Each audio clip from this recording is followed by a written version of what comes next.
नमस्कार साथियों एक नई आफत लग गई है। जी हाँ, रसोइया को लेके।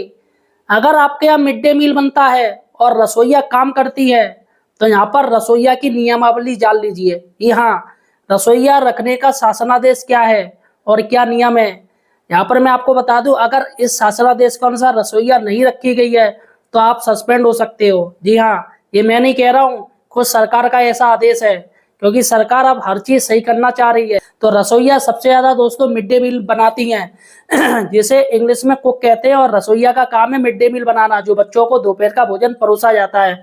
अब यहाँ पर दोस्तों हाथरस के बीएसए ने हेड टीचर को इसलिए सस्पेंड कर दिया क्योंकि रसोइया की जो उम्र थी वो 60 साल से ऊपर थी। तो यहाँ पर दोस्तों अभी 1 अगस्त से लेकर 14 अगस्त तक जो चेकिंग चलेगी, लखनऊ से मॉनिटरिंग होगी, उसमें रसोइया का प्रकरण भी जोड़ा जाएगा। अतः मैं यहाँ पर शासनादेश आपको बता दूं कि रसोइया का क्या नियम है और उस नियम के अनुसार ही आपको रखना पड़ेगा। इसके साथ ही दोस्तों ये और जान लीजिए कि रसोइया को आप अपने खुद से मनगढ़ंत आरोप लगा के हटा भी नहीं सकते हो कि आप ये चक्कर में कि चलो इसको हटा दो, इसको जोड़ लो। सारा कुछ नियम के अनुसार आपको करना पड़ेगा, और रसोइया का क्या नियम है यहाँ पर आप जान लीजिए। चलेगा दोस्तों, सही और सटीक जानकारी के लिए आप हमारे चैनल बेरोजगार हेल्पर को या सब्सक्राइब कीजिए। देखिएगा यहाँ पर मैं सही बात बताता हूँ, जिससे लोग आपको आने वाली कोई प्रॉब्लम ना हो।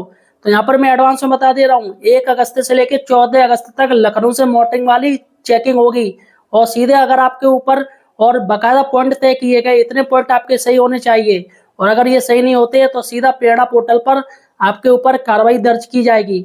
चलिएगा, सबसे पहले हम बात करेंगे रसोइया के में क्या क्या शासनादेश। देखिएगा, 25 बच्चों पर 1 रसोइया होनी चाहिए। ध्यान दीजिएगा, 25 बच्चों पर 1 रसोइया। काफी ऐसे स्कूल हैं यहाँ पर 25 बच्चों पर 2 रसोइयां चल रही हैं, या 20 बच्चों पर 2 रसोइयां चल रही हैं। पहले उनमें संख्या ज्यादा थी लेकिन संख्या कम हो गई, लेकिन रसोइयां तब भी चल रही हैं। तो ऐसे में वो टीचर समझ जाइएगा, सुधार कर लीजिएगा, सीधे सस्पेंड किए जाएंगे अगर ऐसा प्रकरण कहीं पाया जाता है। तो 25 बच्चों पे 1 रसोइया चलेगा। दूसरी बात करते हैं, 26 से लेकर 100 बच्चों पर 2 रसोइयों का नियम है। अगर आपके 26 बच्चे हैं और 100 बच्चे हैं तो 2 रसोइयों का नियम है। ऐसे ही आप बच्चे जोड़ते जाइएगा, रसोइयों का नियम हो जाएगा। अगर यहाँ पर बात करें, अगर 1500 से ज्यादा बच्चे हैं, जैसे 1501 बच्चे हैं, तो यहाँ पर 7 रसोइयां रखने का प्रावधान है। ठीक है, पहला मैंने आपको बता दिया। दूसरा पॉइंट है कि रसोइयां उन्हीं को बनाया जाएगा जिनके बच्चे वहां पर पढ़ रहे हो स्कूल में। एडमिशन होना चाहिए, नामांकन उन बच्चों का, चाहे उनके ताई हो, चाहे चाची हो, चाहे उनके परिवार में हो, बस परिवार से खून से रिलेशन होना चाहिए, वो रसोइया रह सकती हैं। चाहे दादी हो, गार्जियंस कोई भी हो, रसोइया वो रह सकती हैं।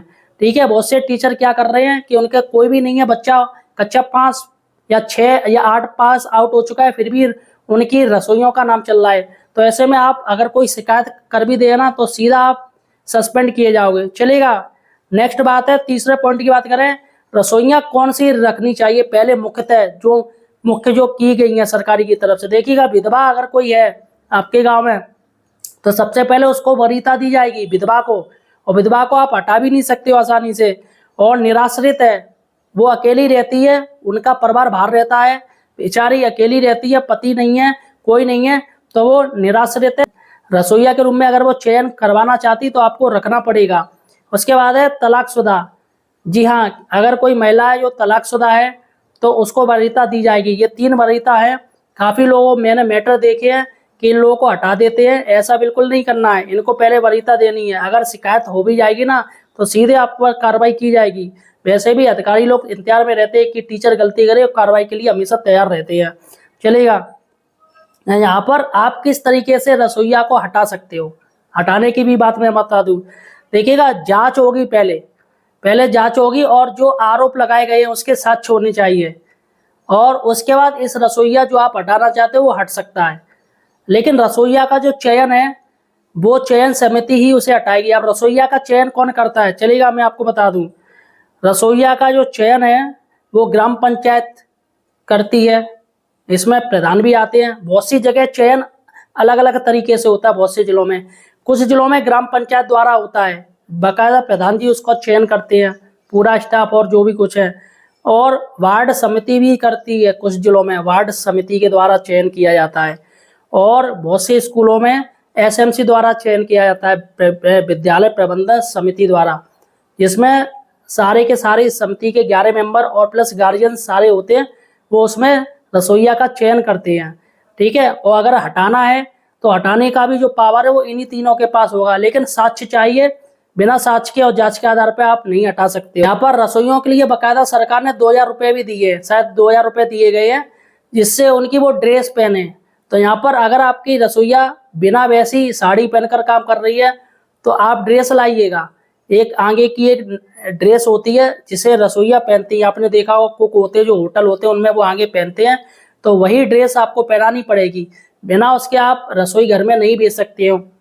इसके साथ ही रसोई घर की साफ सफाई होनी चाहिए पूर्णतः, ये भी आपके ऊपर ही जिम्मेदारी है। और इसके साथ ही एक और नियम है कि रसोइया की उम्र है वो 60 साल से ऊपर नहीं होनी चाहिए। यहाँ पर ध्यान दीजिएगा, 60 साल से ऊपर नहीं होनी चाहिए, क्योंकि 60 साल से अगर ऊपर होगी तो सीधे सस्पेंड किए जाओगे। हाथरस का जो मामला है मैं आपको बता दूं क्या मामला है। दरअसल दोस्तों आजकल गांव वाले भी काफ़ी होशियार हो गए हैं।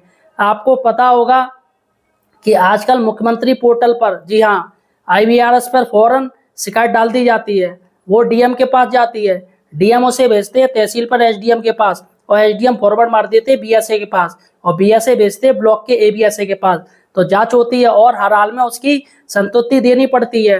तो ऐसे में अगर कोई रसोइया आपके खिलाफ शिकायत भी कर दे कि सर इन्होंने मुझे हटा दिया है बिना किसी जांच के, तो आप पे ऊपर कार्रवाई हो सकती है। या कोई ये शिकायत कर दे कि सर 60 साल के ऊपर यहाँ पर रसोइया कार्य कर रही हैं, तो आपके ऊपर कार्रवाई हो जाएगी।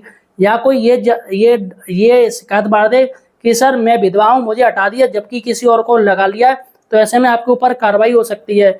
तो यहाँ पर जो हाथरस के BSA ने इसी बेस पे किया है कि जो 60 साल से ऊपर रसोइया थी ये नियमावली में आती नहीं है, इसलिए BSA साहब ने सीधे टीचर को सस्पेंड किया है। हो सकता है कि उसका दोस्तों शिकायत की गई हो ऑनलाइन पोर्टल पर, और आजकल हर कोई शिकायत कर भी रहा है। फिलहाल दोस्तों ये सही जानकारी है, आप इसको देख लीजिए। अगर आपके स्कूल में ऐसा कुछ दिक्कत है तो आप इसके लिए स्वयं जिम्मेदार होंगे। अतः 1 से 14 जो अगस्त है उसमें चेकिंग सघन तरीके से चलेगी, तो इसमें ये रसोइया का अभी मैटर सुलझा लीजिए। और इसके साथ ही बिना किसी जांच के, बिना किसी साक्ष्य के खुद से किसी रसोइया को मत हटाइएगा।